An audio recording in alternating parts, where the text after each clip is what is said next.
Hi, my name is Christopher Malcolm, and welcome to Movable Canvas, where we talk about cinema, art, culture, and where those three things sometimes intersect. In today's episode, we'll go back to the 1970s. Well, more like a 1930s version of the 1970s, and Peter Bogdanovich's homage to screwball comedy, What's Up, Doc? Where do we draw the line between honoring someone and copying someone? How do we work within a certain tradition while making something truly our own? It's a question most artists struggle with. I mean, let's face it, most storytellers begin their artistic careers because they love someone else's work, and a certain admiration for it is what inspires them to become an artist themselves. I mean, I know as a filmmaker, I've worked in all genres, but it is specifically the films of Hollywood's golden age between like 1930s and 1950s that have inspired me the most. The movies where Cary Grant and Irene Dunne would have the ultimate battle of the sexes play out on a screen, and the movies would manage to be both romantic and hilarious simultaneously, where people would behave in just insane ways, yet still somehow appear on screen to be endearing. Screwball comedies are one of the hardest disciplines to master. As the name implies, its characters tend to have a bit of a screw loose. Any kind of romantic comedy is hard to pull off on screen, but in screwball comedy, you're working with at least one, if not both, of your leading characters being so just batty that they bear little resemblance to actual human beings. If not calculated correctly, their over-the-top behavior can turn audiences off. I mean, everyone enjoys a good laugh, but there is such a thing as enough is enough. Yet the Golden Age filmmakers pulled off this party trick time and time again, dropping classics such as Bringing Up Baby, My Man Godfrey, Ball of Fire. The skill with which these last were delivered is mesmerizing. And clearly I'm not the only one who feels that way, as Peter Bogdanovich set out in 1972 to honor this tradition. What's Up, Doc, which takes its name from the famous Bugs Bunny line in the Looney Tunes cartoons, stars Ryan O'Neal and Barbra Streisand. Ryan O'Neal plays an igneous rock-based musician. Barbra Streisand plays a madcap woman who kind of appears from nowhere to make O'Neal's life a living hell. Well, a comedic living hell, that is. She spots him in a hotel one day, takes a liking to him, and decides to make it her mission in life to win him over. As a man, I should say that I should be so lucky to have Barbra Streisand set her sights on me and refuse to leave me alone. But Ryan O'Neal's character is engaged at the time to the uptight Eunice Burns, played with the usual hilarity by Madeline Kahn. The plot centers around the mistaken identity of a plaid suitcase. Well, 4 plaid suitcases, as a matter of fact. But as you might expect, the business with the suitcases is really just an excuse to place our characters into one mishap after another and let the jokes flow.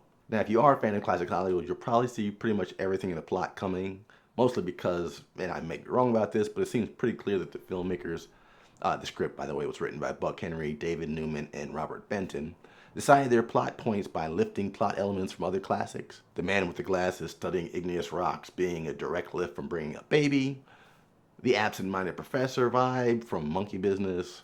The judge scene at the end feels like a remake of any number of befuddled judge scenes from films like The Awful Truth and My Favorite Wife. Even watching the classic chase towards the film's end where the protagonists try to escape on a food delivery cart down the steep streets of San Francisco, even that owes a lot to the classic Vespa scooter scene with Gregory Peck and Audrey Hepburn and Robin Holliday. Almost everything in the film has a direct corollary to an earlier film, but rather than being a form of plagiarism, What's Up, Doc truly plays out as an homage to its source material. It's clear that everyone involved really loves the genre pool they're swimming in, and while there is a lot of literal translation, they were aiming not just to copy the greats, but to make a great film of their own. Barbra Streisand has a quality. I can't quite describe it. That's the case with most superstars, but she has a quality. She can act batty as a bee on screen, but by the end, you absolutely fall in love with her and want to be with her. Ryan O'Neal is probably the only piece of the film that doesn't completely work for me personally, probably because I've just never been a huge Ryan O'Neal fan. I mean, he's alright, don't get me wrong, but as the character he's playing is clearly an homage to my actual favorite actor of all time, Cary Grant. O'Neal has a big uphill battle on his hands. Still, the unmistakably handsome O'Neal does at least provide some motivation for Streisand's actions. We don't really know much about her throughout the film until the end, which is going to be a big kind of punchline payoff. I mean, there's no real logic to why she's into the character. It's just she sees O'Neal at the beginning of the film and makes up her mind.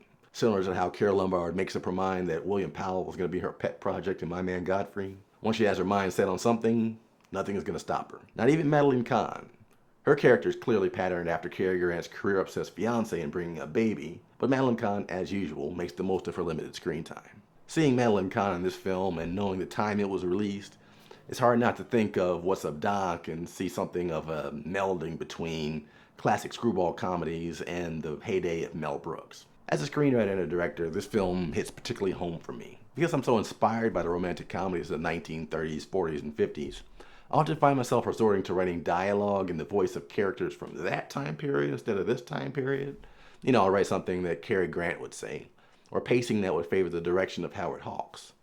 The challenge of that way of writing in the 2020s is that actors of today are not the same as actors from the golden age of Hollywood. That's not a qualitative difference.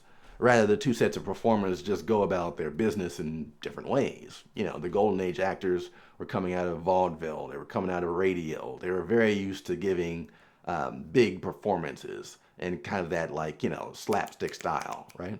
Modern actors post-Brando are mostly trying to make things feel real and honest. They eschew artifice and like to give dialogue room to breathe.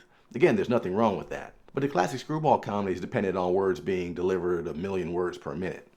It's a style of acting long lost that explains why it's so hard to kind of pull off that same formula with modern talent. So Bogdanovich and his team deserve immense credit for crafting a film that feels very much in conversation with those earlier projects. What's Up Doc is hardly the only homage film ever made. Just look at pretty much the entire exploitation era inspired career of Quentin Tarantino, and you can see how one can make what's old new again. But What's Up Doc is one of those rare animals that can remind us why we love those old movies in the first place, while at the same time creating a memorable version in and of itself. Thanks again for watching another episode of Movable Canvas. If you like this kind of material, be sure to hit the like and subscribe buttons below. I try to post a video each week where we break down some of the best films Hollywood and the rest of the world have to offer. And please do leave me a comment. Have you seen What's Up, Doc? What's your favorite classic film reference in the movie? Did Bogdanovich nail the tone of the screwball era for you? And what's your favorite screwball comedy of all time? I'd love to hear from you in the comment section. And until then, thanks again for dropping by and have a great day.